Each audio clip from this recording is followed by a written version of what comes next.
Okay, welcome back. The sun is out. It's so hot. My cat doesn't want to even go outside.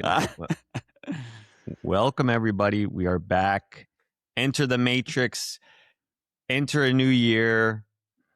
Enter the year of the operators. I loved that video that you sent me, by the way. About I will halfway include it through in it. the link. Yeah, Okay. about halfway through it. Well, And the new year was December 21st. Now we've crossed halfway through the year. So the first cycle, December 21st to March 21st, is what is, let's call it energetic winter. It's a preparation of the ground for planting seeds. And then March 21st to June 21st is planting seeds. That's the next part of the cycle. June 21st to September 21st. Let's call it everything we've planted starting to grow.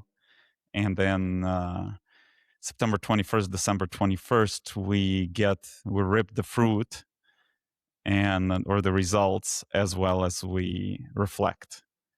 And then the cycle starts again. And being put on the Gregorian calendar messed with all this and creating of like the seasons are slightly shifted because of that. But we had a separate episode on that. So if somebody's interested, also include the link to the episode about the calendar.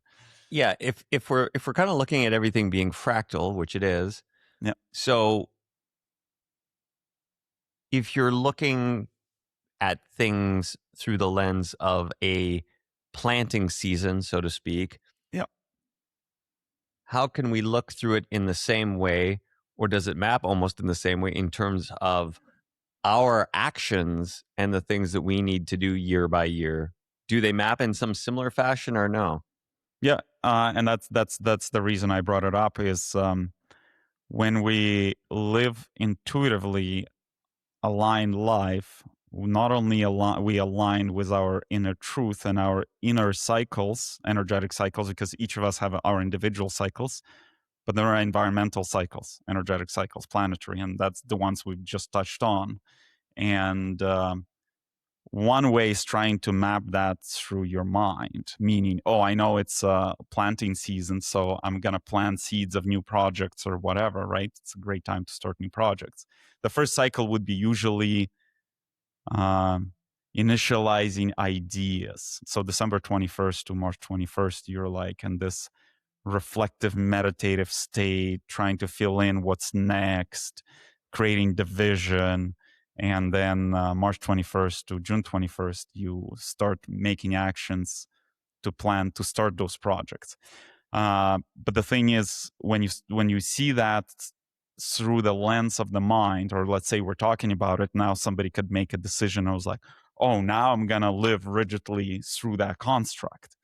The issue with living through that construct through the mind is the mind can come up with rigid ideas what planting seeds could be for them. Let's say starting a project by actually like registering your company, gathering the team, and etc. Whereas in reality, it could be completely something else for them. Planting seeds for them could be literally sitting in meditation, that whole cycle, and visualizing things in meditation, no physical action. And that's what I mean is the best way to approach life is to live intuitively and doing what gives most joy in the moment. This way the person won't mess things up. Meaning that this way brings a person away from living through mental constructs. Because once again, I'm sharing a mental construct of what these cycles mean, what predisposition of energies, and etc. So when we live from here and now, like we even forget that today is Wednesday, right? We forget that construct. We forget that we've entered the third cycle of the energetic cycle of the year. We forget that we're in the summer. We just listen to what's in a highest alignment now, which the definition, what will give the highest joy now in the moment. Then this tiny step by step, literally tiny moment by moment, minute by minute, second by second, hour by hour, day by day, and etc., we're actually getting to a full alignment. So then trying to think about, structure of the week, structure of seasons, structure of energetic cycles, and etc. becomes irrelevant. And we just do the right things all the time. Sounds kind of like something I heard David Hawkins say recently on a video that I watched, where he talked about the difference where normally people are looking to go from incomplete to complete. And he was talking about noticing how every moment in itself is complete. So everything is complete. Like, I'm going from complete to complete. And then I'm still complete. And then I'm still complete. He goes, you're never incomplete. Like it's almost like that in itself is a construct or a program that I'm missing something or I'm incomplete, right? And by incomplete, you mean like you're trying to get into the future to complete something? Or like once I get this, then I become complete? That there could be a moment where you are incomplete, right? Like, and it could be, when I get that thing, then I'll be complete, right? Yep. And he was just saying, like, second by second, everything is like, I'm going from complete to complete. Like, he goes, you're never incomplete. You're always complete. Yeah, and double clicking on that, what prevents actually, and it's great you're bringing this up, what prevents and makes it substantially harder for people to live here and now is because this perception of incompleteness, right? Mm-hmm. Because then they're starting to live in the future or in the past, meaning I had something, I don't have that anymore. I had this relationship, I don't have it, makes me incomplete. Or I had this house and now I have an apartment and etc. Or in the future, once I get this, I'll be complete. And that brings me to a point where people created a lot of mental constructs of what their life should be by now or in the future. And that is actually what is not allowing them to choose an action, the highest alignment action in the moment, because they're constantly trying to build the future through their mind. So let's say they imagine that by 40, they're supposed to be married, living in a big house, and have 5 kids. And at 40, they're living in an apartment and they're not married and they don't have kids. So because they have this construct, then when they go through a decision making of what to do now, they start inventing with actions that would take them to that future from the limited options that the mind can offer. Okay, if I want family, then I got to be on Tinder, right? Or Bumble or whatever. But in reality, you could meet your partner waiting for the airplane at the airport.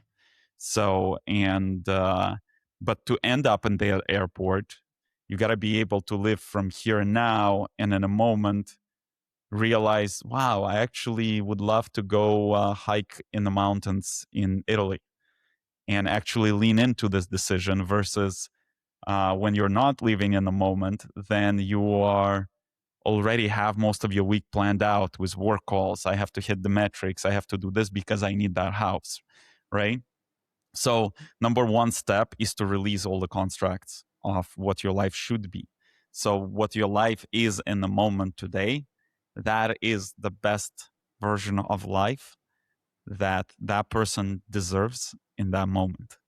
And just really sitting with that feeling, because they've created that life. They fully created their lives through their thoughts,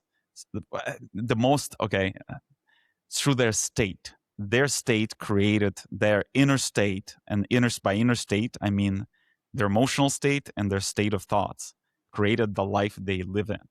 And the only way to get out of that version of life is to come back to the place of here and now and to start noticing what those emotions or thoughts are, so you can connect them and start changing them. But what's not permitting, and that's a bit of a paradox, because they imagined all these stuff, so they're always stuck in the future or the past and never pay attention to here and now, and they're always running away from here and now.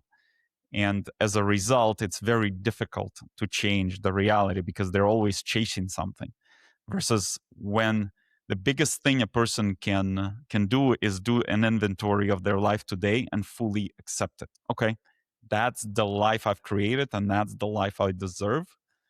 And it's like, then it's easier to shake off all these shackles of constructs that were created. Okay, that's where I am. And then the next step, rather than creating new visions of what I should be, where I should be, the question becomes, given the state of affairs, what would make me the happiest now? Because then people will say, oh, what would make me the happiest is that yacht that I was been dreaming of. Well, reality check, you don't have the yacht. So destroy that mental construct and ask yourself, what would make me happy now, give me joy in the moment, given the state of affairs. And so that's the whole concept of working with what's in front of you. And then what's paradoxical, that is actually the fastest way to start experiencing happiness. That's the fastest way to start realizing, wow, I actually don't need much for true happiness and sustainable happiness and joy. And on top of that, because you start being happy and joyful, you actually start attracting all this additional benefits that you stop desiring. And it's like the whole thing is quite paradoxical, but that's how it works. That's how the reality on this planet works. So something I wanted to dive into, and this sort of dovetails off what you were talking about there in terms of ability to shift your mindset and shift everything. Because I know you've talked about this quite a bit, where you mention people being responsible for their own experience, or being responsible for one's experience, right? Yeah. So for the listeners, explain really what you mean by that, and if you got some concrete examples of how you've sort of leaned into doing that, I think that'd be useful. And by responsible for their experience, meaning that's where they are in life, they're responsible for that? Well, for example, if say somebody is they're upset, or they're angry, Yeah. or they're having Yeah. they're having a certain emotion, right? Mm-hmm. And realizing that they're the ones that are in control, like they're having their own experience, Yeah. right? Well, the first place I would really like to start with is that there is let's call it, it's a significant subset of psychology, coaching, spiritual field that build practices on blaming something or someone externally. And that's, I think, is quite popular also in Western psychology. It's like, oh, it's because your mom told you this when you were 5 years old, so let's blame your mom. So you've just given away power. You just said the reason you're in this life belongs to someone else, and they have control over that reason, not you. And from that place, you cannot change anything, because now you have to chase your mother and get her to apologize to you. She might be dead, or she might not want to do it, or she might see that those events through a completely different lens. And that's how people actually give away all of their power. And that's why a lot of upbringing, education, movies, psychology, which was supposed to help us, was built on pillars that it is not you, it's something external. Even this new late trend over the past few years, setting boundaries. The reason people set boundaries is because somebody's at fault, so that whoever is at fault does not enter and mess with their peace. And once again, someone external is at fault. in reality, that's even setting those boundaries is giving away power. And I'll take it to a bit of a extreme now also. So when people go into deep spirituality, then they discover all these energies and forces that were running. They used to run this planet. So they start blaming them, right? So let's say outside of spirituality, there is a group that we call, they used to call, what are these people who are conspiracy theorists? Conspiracy theories, right? There is world elite and all my problems because world elite, global elite set all that up that way. And that's where all my problems come from because of, I don't know, the Israelis, the Americans, the Russians, and the list goes on. Then when people get spiritual, they look a little bit deeper and they start blaming all these insectoids, reptilians, and the list goes on. But the game is all the same. It's just the scale shifts. So in the beginning, people blame their sister, brother, mother, father. Then they kind of get tired, or maybe they process that. Then they start blaming their boss and etc. And then they ultimately they start blaming politicians, the global elite, and etc. But it's all blame, external blame game, giving away your power. And somebody might say, well, okay, I dealt with my sister and I dealt with my boss and I figured out how to navigate that. But I can't really do anything about global elite, so hence they're at fault. In reality, that is not true. And I'll give a real life example. Chatting with Maxim yesterday, he lives in part of Russia where Ukraine aggressively bombs all the oil and gas supplies. And like Crimea has no gas at the gas stations now, and he lives right near Crimea. And there are either like crazy 2-3 hour lines to get to a gas station to fill up in his region. And you cannot put things into like canisters. There is like quota, I think like 60 liters or something like that. 3 gas stations around his house not only haven't increased the price, don't have the limit, and don't have the lines. How do you explain that? Like you drive a little bit further, you hit lines, there is limit, and the gas is substantially more expensive. So, well, in this scenario, his field, because he is advanced, his field is very powerful. So it actually shapes substantially bigger reality. So in the beginning, we as carriers of consciousness, or humans on this planet, humans are the ones that connected to consciousness. We have the antennas. That's the species. In the beginning, we'll learn to shape our individual matrix. And our individual matrix is our internal game. And we play this internal game, and our internal game has different, think of it as a chess game, actually. There's a chessboard, and there's like a bunch of figures, and we play the game. And each person has like their relatives, their coworkers, their plus ones, and etc. That's their internal matrix, that's their chessboard. And in a construct of the chessboard, they're supposed to demonstrate that they can navigate game harmoniously and learn from every move. So one way of approaching the game, when your pawn, let's say, gets taken, throw a conundrum and start saying, this other, like, whoever moved that pawn, right, or taken your pawn is at fault, not me, somebody else. Or the chess is a fixed game, or the board is shitty and you didn't see, or the sun was too bright and you weren't seeing all the figures correctly, and etc. Or just accept the fact that you're in charge of moving your chess pieces, and the mistakes you make, you gotta own them. Where the challenge is, in chess game, it's clear that you moved a specific piece, you moved it. Whereas when things happen to us in our individual matrix, let's say somebody shows up and starts screaming at us, we make that person at fault. But the way the chessboard works, nobody can scream at you unless you have something within you permitting somebody to scream at you. And that's where that attribution gets lost. We're thinking it's the other person's problem, and we start creating the new trend of creating boundaries. But the boundaries don't work, no matter how many boundaries you create. let's say you set up boundaries and it's like, okay, I'm not going to ever talk to this person. Well, matrix will bring you another person into individual matrix who will be screaming at you. And even if they cannot force it right into your close group of friends or relatives or +1, they'll just get a taxi driver who will scream at you.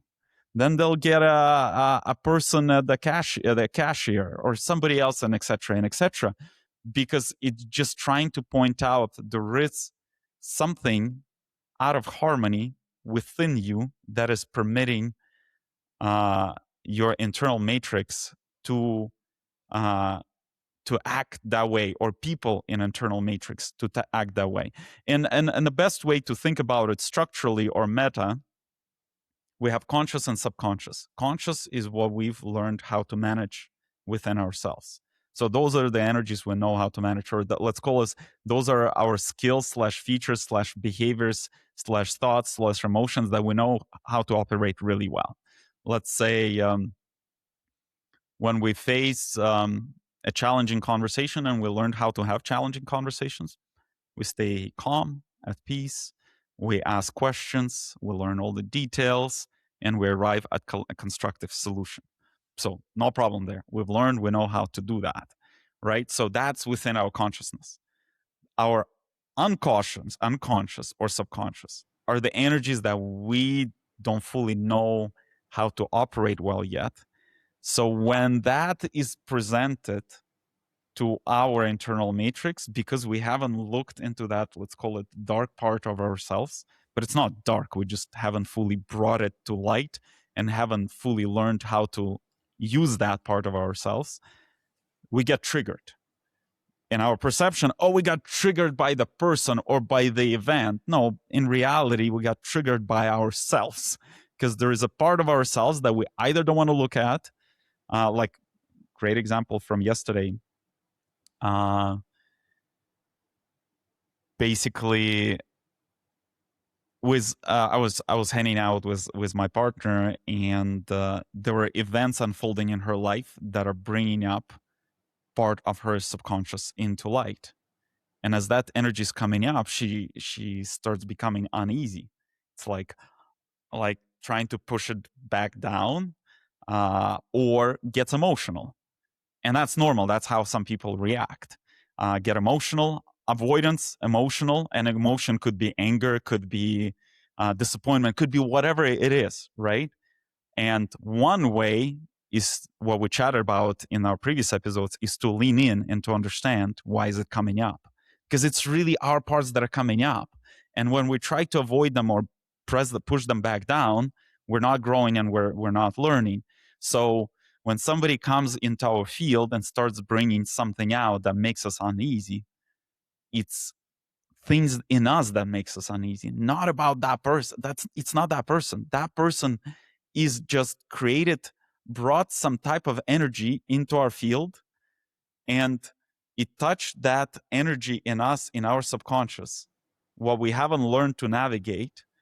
And now it's triggering us because we don't know how to use that piece of ourselves. But that person in reality is trying to say, hey, you have this thing that you got to look at, and you got to learn how to use that. So, and that's where we are really in charge of all of our experiences. The part that where this blaming externally becomes a reality is we don't realize they're part of us that we're still not in charge of. So meaning is we're creating all this, but significant number of triggering events is created by a part of us that we don't see yet, or we're not connected with yet. But it's our part. It's nobody else's part. And if I take it further, we have our mind and the body, we have our soul and spirit.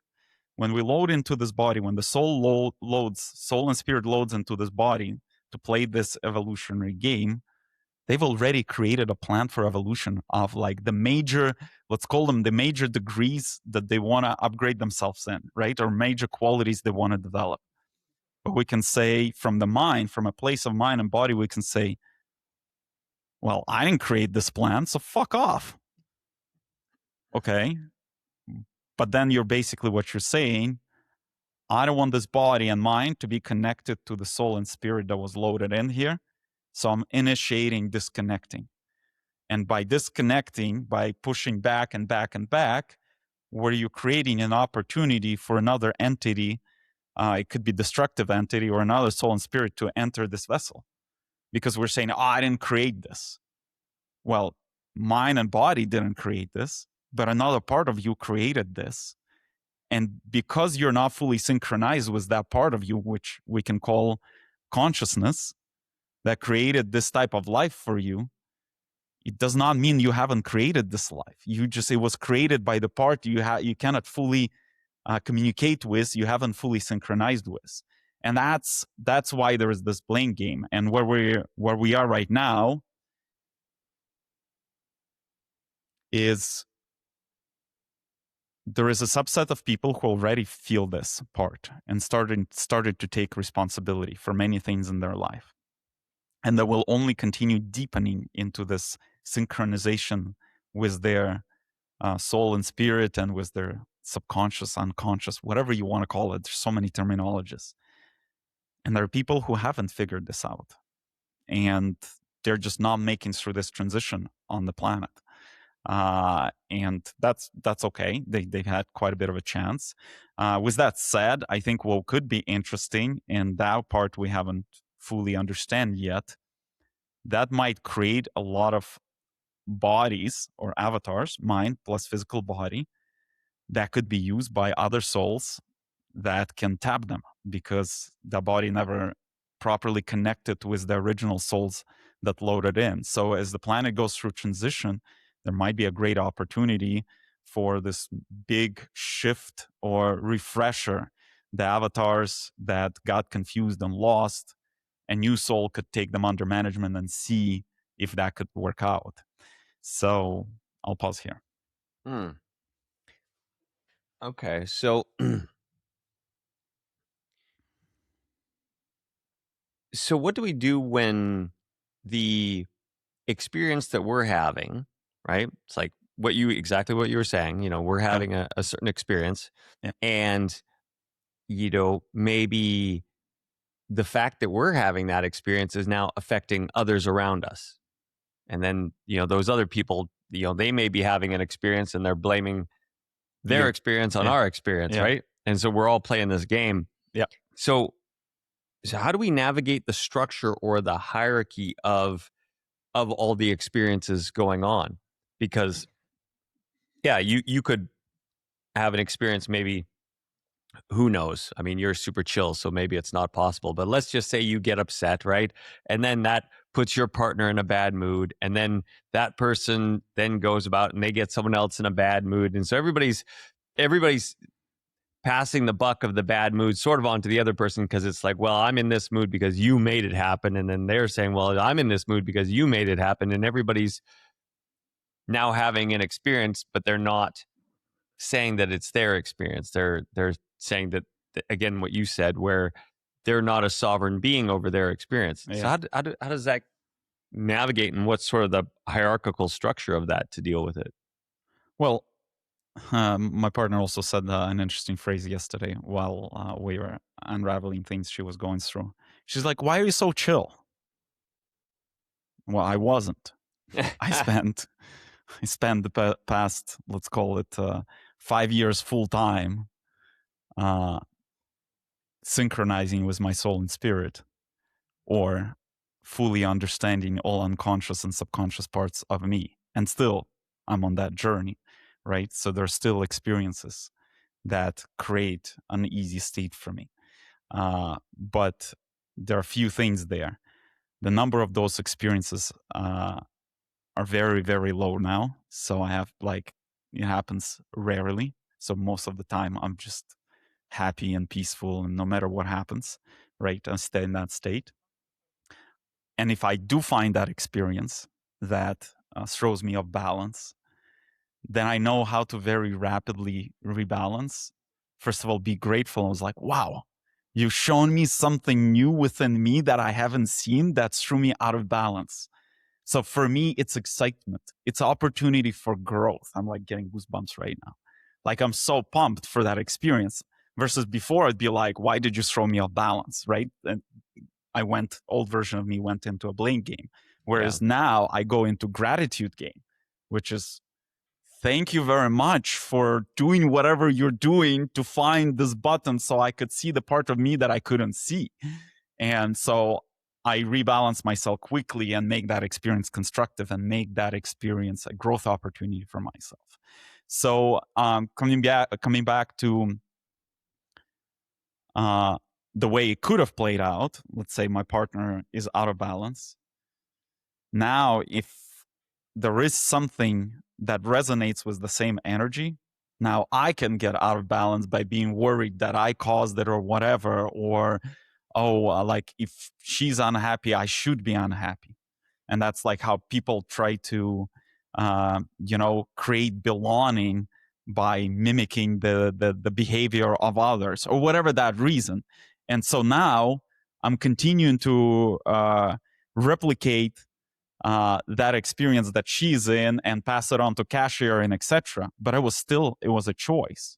That choice was just invisible, right? Because it happened quickly, because something was out of harmony in me. So I decided to copy being sad or depressed from my partner, from my friend or whatever. For whatever reason, we picked it up. But in this scenario, the way it played out yesterday, I didn't fall into that state. I asked if I could help her constructively to navigate what's coming up. And we ultimately had a major breakthrough, which became a major growth point for her. And I stayed in my peaceful, joyful state, and she transitioned into peaceful, joyful state. So because I've held my field and I'm held internal state, I've made an offering to another person. Do you want to join the same state? Or do you want to continue being stuck in a lower vibrational state? If you want to join, I have a solution or a tool for you. Let's use it. She used it, and she joined me in the same state. So, and that's ultimately every time we make choices. And that's why in a position that I am, in a position that you are, where we coach people, we have to, big part of our practice is knowing how to constantly maintain our internal balance. And when somebody is unbalanced, offering them solution, if they're willing to go through solution. If they're not, let them enjoy. And like, meaning they choose to be in that low vibrational state. And that means there is a reason they want to, be stuck there. And if they're not seeking help, let them be there and not join them there. That's their choice. And they can spread it to other people who are willing to mirror it or pick up the same energies. And up to them. And sooner or later, they will find other people. But the people they find is people who are predispositioned to get into the same state. And if that person also is playing an external blame game, then they're like, oh, that person is sad and they made me sad. No, the only person who can make you sad is yourself. The only person who can hurt you is yourself. The only person who can make you happy is yourself. That's it. So what's going on then internally when people see it as an external thing? Is it that they are not connecting to their soul and spirit so that they see that it's part of them, or is it sort of the de facto way that humans have done it for centuries and centuries, where we say, okay, well, my mom, my grandma, my great grandma, like everybody, their happiness was dictated by external events or things that happened. And so when something goes right, I'm allowed to be happy. And when something goes wrong, I'm blaming the person for me being in a bad mood. Yeah, that's a great question, and there are many layers to in the answer to this question. And the simple way of answering it, it's a learned behavior. That's how the society and civilization has been for a long time on this planet. But then we can also, of course, because we grow up, like literally we grew up in an environment, like you go to school, people blame, oh, that kid is bad, and that's why, like, you know, I had a bad experience, and etc etc, and that's why I was bullied, or that's why I couldn't do this. So it's just, it has been ingrained in the society for the longest period of time to look for external blame and look for external enemy per se. And but there's a deeper reason, and the deeper meta reason is everything we experience is shaped by energy. Or we talk here, Enter the Matrix is the name of the podcast. Matrix is just the algorithms, the way, or operating systems of how the energy flows on this planet. So it's an operating system of the planet. That's what the matrix is. And that shapes how the energy flows. And this matrix, this last matrix, matrix V5, had a bunch of add-ons added to it to create a society that that was inspired to give away their power and responsibility by loading the values that it's not you, it's somebody else, you're out of control, you know, like you cannot heal yourself, you gotta go to pharma and get a pill or a surgery, you can't really build a house, you have to ask permission of a government to build a house, you know, and the list goes on and on and on and on. And partially it did make sense because the species on this planet, human, our species, became and was semi-animalistic state. So if all these structures did not exist, additional power / control structures like government telling you where you can build or not, they take things to the maximum and they like build things where they destroy the nature completely, right? Or destroy the infrastructure completely, and etc. So because there were so many, let's call them animalistic behaviors, but also values that were brought or imported here from other civilizations, which for simplicity purposes, I call them low vibrational values, which is scarcity, competition, greed, and etc. All these values and some of the animalistic behaviors combined together created the version of society that we had. And hence we can just say, oh, that's how it was generation after generation. But in reality, there were major processes unfolding in the background energetically. And another thing I should mention, so there are many people who are trying to change the world, and like entrepreneurs, politicians, activists, and etc. And their model of changing the world is, let's say they want to change something in oil industry, that it stops polluting the environment. Their model is either I'm going to join Greenpeace and protest them, so I'm going to set up all these protests, or I'm going to join one of the oil companies and go really far up in a corporate ladder and start making different decisions. But one thing they don't realize, when they join those systems, either go into a company or go into opposing company, they just play within the game. They become a full-on participant of a game, and they start being shaped by a game. So by the time a person gets, let's say, to the top corporate ladder in the oil, they've already been brainwashed by that corporate culture and etc. And they might retain, like, I don't know, 2 to 5% of their great desires to prevent environmental damage per se. So yeah, they still do more than the previous person, do 5% more, but they've already been absorbed by the system. If you're an opposing, like let's call Greenpeace, fighting one,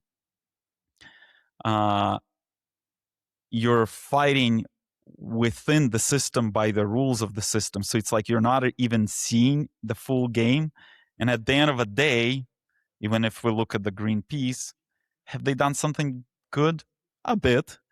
But in reality, if that company wants to still kill the environment, They pay off politicians, they pay off Greenpeace, and like it's the same corporate structure with the very similar values and etc. And sooner or later, people like cut a little corner here, cut a little corner here. So Greenpeace, that started, let's say, with as pure, became a corporate organization that takes bribes from corporations, and then Greenpeace becomes literally just a corporate instrument to target your competitors, where one corporation hires Greenpeace to target another corporations. Where I'm going with this, all that is possible is because there is a specific set of values that is ingrained by the system into people. And it's interesting to observe people, how they start on this journey as like, well, but my values are strong.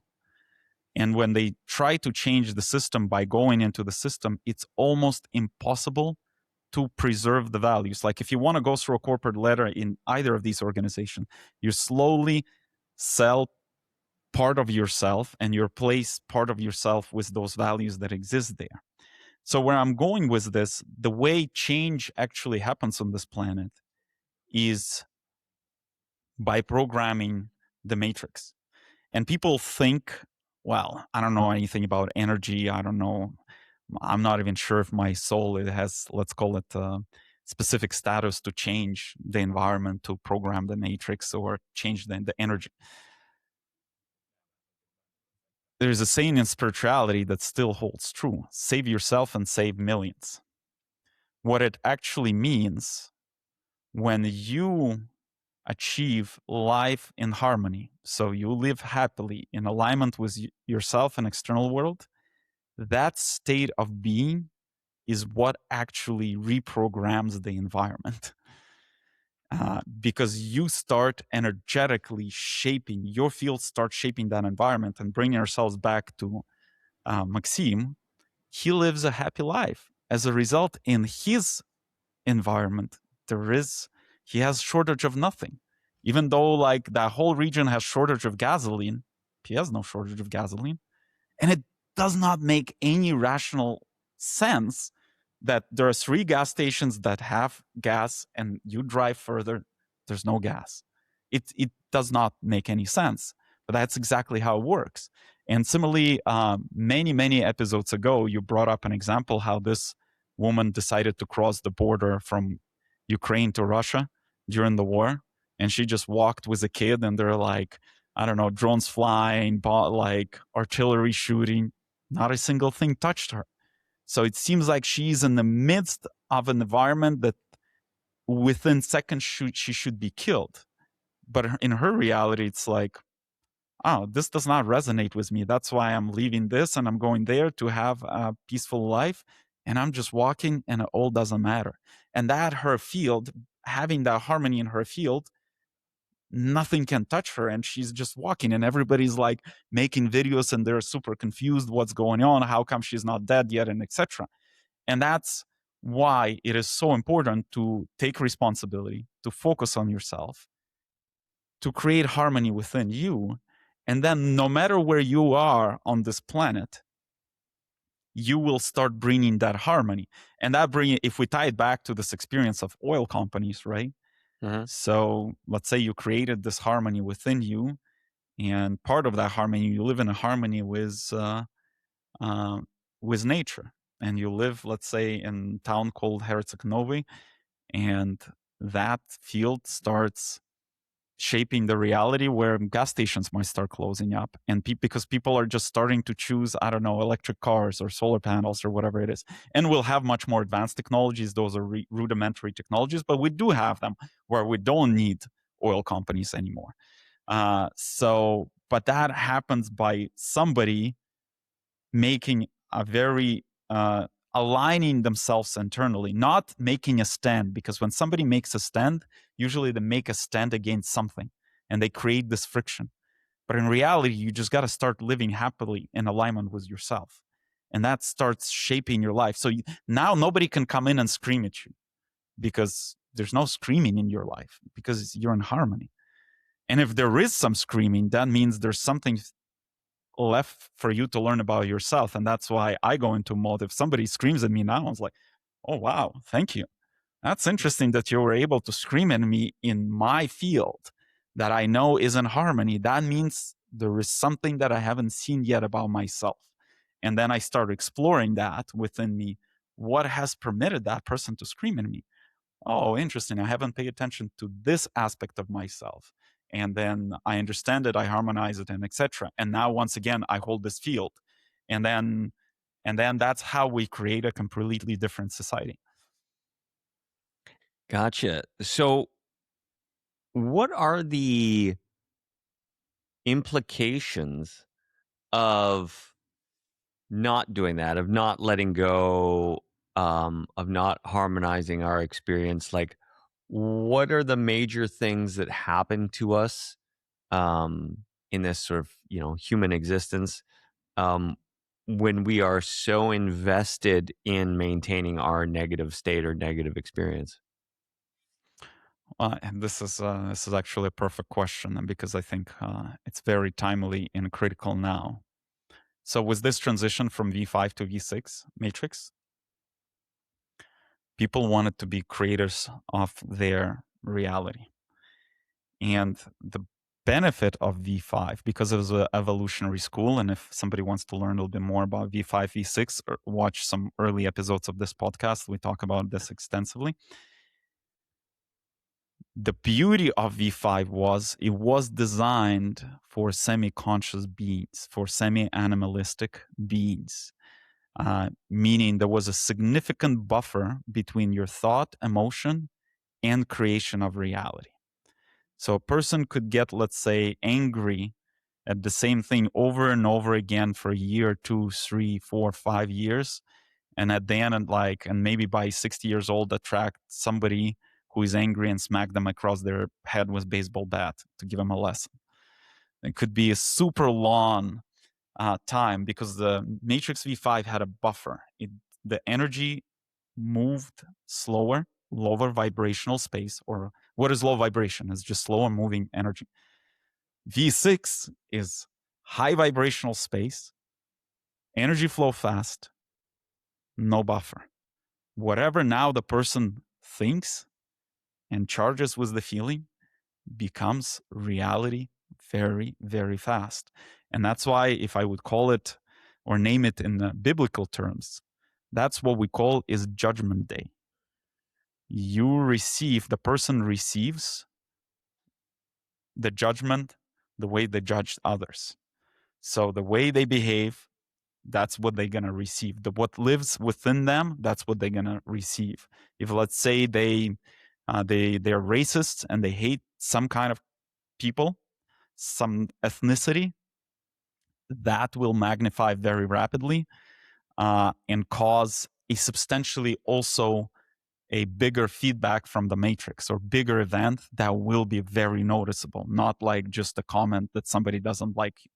So the reason it is so critical and became so critical to manage those internal states, because before you could have had as many of those internal states as you want, and ultimately they either ended up in some harsh event or health problem or loss of material or loss of close ones or etc. Now all that is happening fast. So people, for example, it's interesting to watch, for example, AI space now. There's cutthroat competition there. Cutthroat competition will attract cutthroat competition. And so all these people who have the state of cutthroat competition, like previously they were kind of more distributed and yes, we could compete. Now the matrix is like, oh, you want to be cutthroat competitive? Let me put all of you guys into one room, eat each other, destroy each other until nobody's standing, and it creates a self-cleanse on this planet. So matrix is all about efficiency, and that's where we stand right now. So everything, whatever lives within a person will come to you very rapidly. Matrix will start matchmaking without the buffer or delay. Interesting. And Has already started, I should say. No, will start. What role does the ego play in all of this? Like, is the ego ultimately our enemy? Like, This was recent. I was listening again to Mr. Hawkins, and it was really interesting because he was talking about the ego as the small self and super powerful, insofar as, and this really struck me when he used the idea, like your ego will physically kill you rather than be wrong. Like the ego is so powerful about how it wants to be that I you'll would physically perish to it'll make you perish so that it doesn't need to change, or that it doesn't need to dissolve in any way. I would actually separate a few things here, and this is very interesting you bring this up. So first of all, let's define which ego we're talking about. We're talking about mind ego. And mind ego is the ego created, it's a constructs created by our mind. There is a soul ego and there is a spirit ego, and those are constructs created by those structures. So mind ego is the easiest one to program because it only has the memory and of the current life, and it only has a purview and data points of what we have seen, touched, smelled, experienced in this life. So it's a very small data set, and it's very malleable as a result, because let's call it, the wisdom is shallow. The data set is small, as a result the wisdom is shallow. Soul has a data set of, depending how old your soul is, like my soul is like 4 million plus years, I don't know, thousands of incarnations. So the data set is insanely massive. So it's not very malleable. It sees through things. It has a lot of experience. It knows how to navigate in many different scenarios. That's why there's such a huge benefit of me synchronizing. Hence, I'm like a lot of, let's call them prayers that I've done. Soul and spirit take over management of this body and mind. Like because by taking over this body and mind, all this wisdom comes into this body and mind. And so now I start living through the quantum computer rather than calculator that gathered wisdom through different parts and sectors of universe for millions of years. So what you're talking about is, in reality, the healthy mind ego is all about protecting the survival of this avatar, of the body, of the physical body. So that's main job, is create comfort and protect the survival.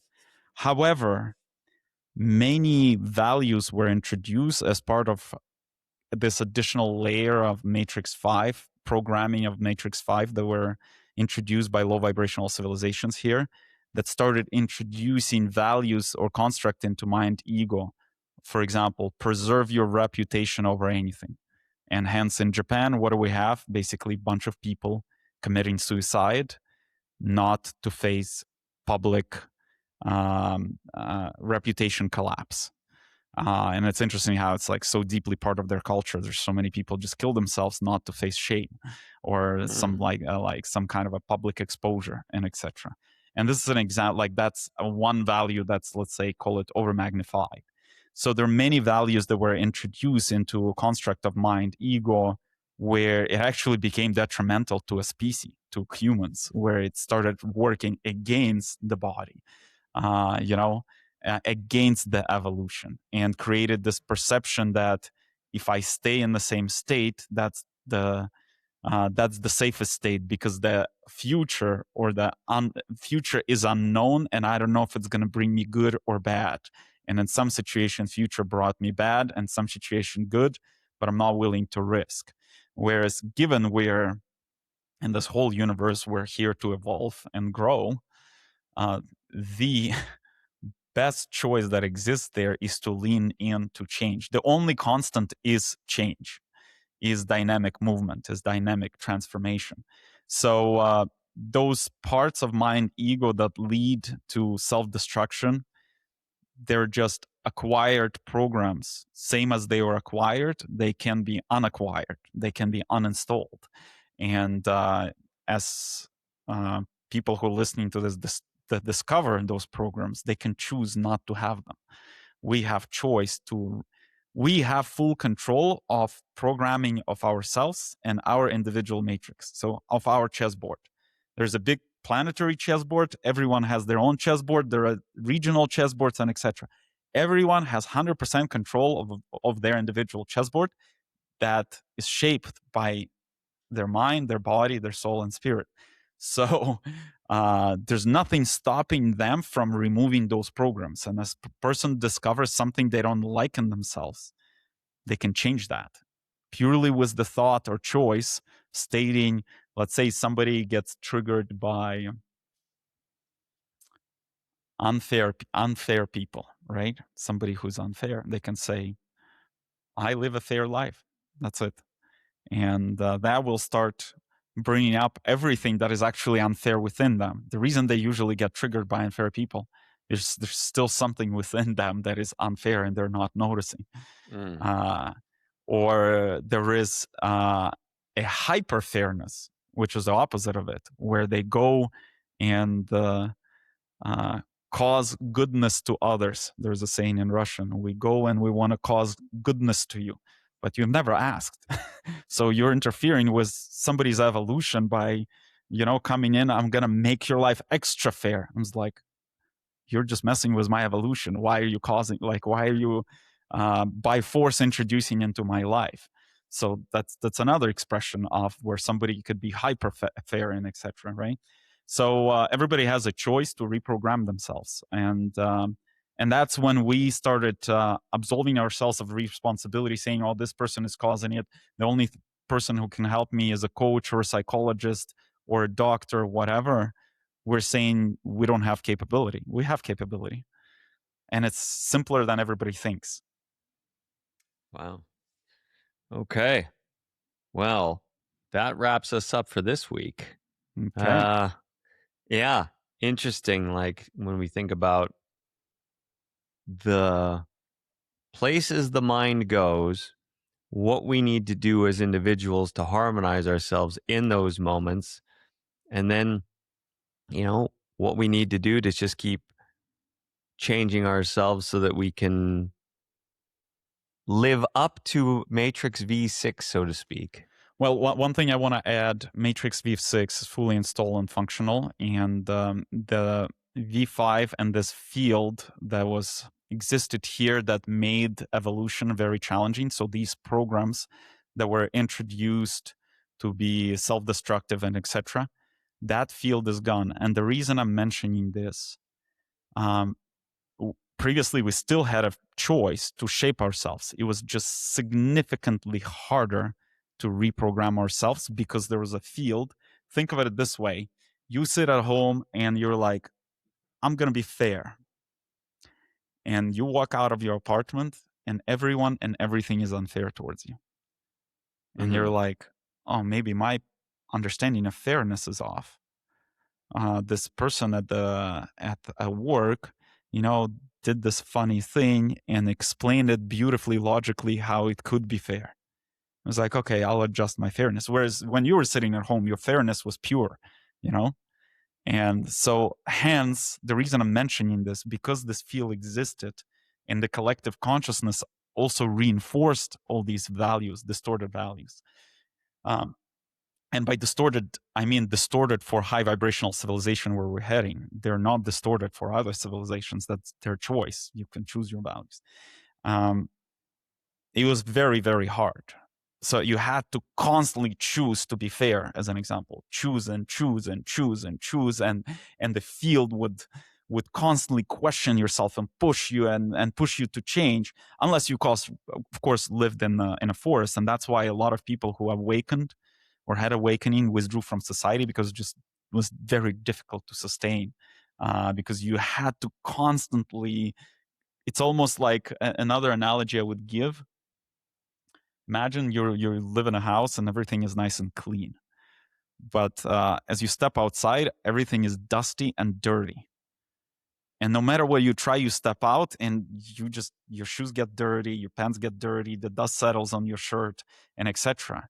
And you can kind of put on some kind of a I don't know, coverings on yourself that get dirty. You gotta create a cleansing system, and etc. So it becomes super complex. You don't even want to go out. The reason I'm bringing all this up, now that this field is gone, the things you've tried to change in yourself in the past and it was difficult and you almost lost faith, try changing again, and it's going to be substantially easier. Because now this field is not constantly communicate. It's like radio, right? Like anywhere you tune, because we are a receiver. Yes, people are tending to focus predominantly only on a tangible data sensors like visual, hearing, and etc. But in reality, that is like a tiny percentage of the data we receive on second by second basis. The rest is energetic. And all these fields, this overall field, plus all this collective consciousness that shared those values, constantly blasting us with the message that we're not necessarily hearing or seeing, right? But energetically, constantly reprogramming us. You should be unfair. You should be unfair. You should be unfair. Or this is what the definition of fairness. It doesn't always have to be fair. And blasting and blasting and blasting and blasting. Now that blasting has stopped, however, people still have free will. And there are nodes. Every person has a node, per se. There are still people who choose to blast and broadcast the same message. So as you come into somebody's field, they will broadcast that message, but that message is not supported by overall system anymore. Previously it was. So they can basically deliver that message on their own energy, but their energy, if they're going to be blasting that message, will run out fast because the system is not giving them additional energy to continue blasting that message. So where I'm going with this, it's day by day, it already became easier to change yourself, and day by day will become easier and easier to transform yourself, because now there is let's call it a more pure environment that is not trying to pull you back to this low vibrational states. All right.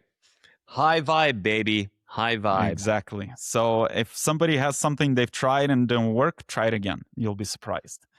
And good luck to everyone. And it's going to be easier and easier every day. All right. Well, it's going to be easy again next week as well, when we'll be back. More Matrix, more fun, more evolution. Yeah. Exactly. Exactly. Till next one.